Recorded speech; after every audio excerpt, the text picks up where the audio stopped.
দুপুরে খাওয়া দাওয়া করতে বসে গিয়েছি। দুপুর আর দুপুর নেই, এখন ঘড়িতে বাজে পুরো 4টে। আর আজকে অনেকটাই বেলা হয়ে গেছে, তার যথেষ্ট কারণ রয়েছে। রান্নাঘরের যে পাইপটা রয়েছে সেই পাইপটা জাম হয়ে গিয়েছিল, আর রূপকবাবু সেগুলো পরিষ্কার করলো, তারপর বাইরে কিছু কাজ ছিল সেগুলো করলো। তা ওর স্নান করতে অনেকটাই বেলা হয়ে গেছে, আর ওর সাথে সাথে আমিও একটু ছিলাম।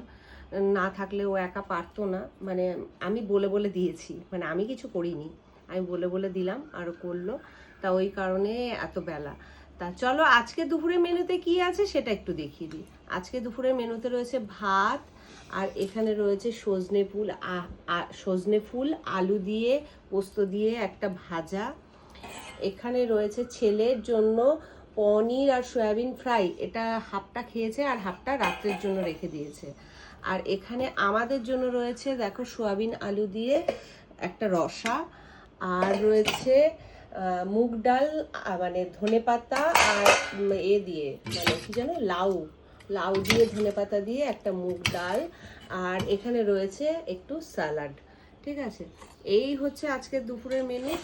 আর বেশি কিছু নেই, অনেক কিছুই হয়ে গেছে একটু একটু করে।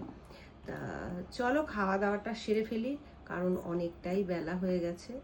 আর ভাল লাগছে না কথা বলতে, মানে কথা বলার শক্তিটুকুও নেই। তোমাকে গাজর দেবো? একটা একটা গাজর থাক, আমাকে দয়া করতে হবে না প্লিজ। দুটো থাক, খেতে হবে না, আমি খেয়ে নেবো। দেবা না সেটাই বল। দেবা না না, ওই একটা দুটো আবার কি? তো যেটুকুনি ভালো লাগবে আমি সেটুকুনি তো খাবো। তো তোমার ওইটুকুনিও ভালো লাগানোর কি দরকার? ওইটুকুনি ভালো লাগানোর দরকার না নেই না তো। বললে আবার তুমি যদি কষ্ট পাও। বাবা, আমার কষ্ট ভালো লাগা কষ্ট লাগা আমি এই মানুষকে সমস্ত কষ্ট দিতে পারি না। হয়েছে। ছাড়ো, চুপ করো। আমার দ্বারা কেউ কষ্ট পাক এমনি কখনোই চাই না। নাটক। না ঠিক আছে, বসো। টুরু লাভ। এটা না মনে হচ্ছে ভালোই হয়েছে জানো। ছেলে আমি বললাম যে আর একটু দেবো, বলছে না। পরে আবার দেখি ও নিয়েছে, হাতা দিয়ে হাতার মধ্যে লেগেছিল। আমি তো জানি ওই হাতাটা দিয়ে তো আমি দিইনি। তোমাকে বেশি খেতে হবে না, তুমি আবার এইসব পছন্দ করো না। তা চলো খাওয়া দাওয়াটা শুরু করি, আর ভালো লাগছে না।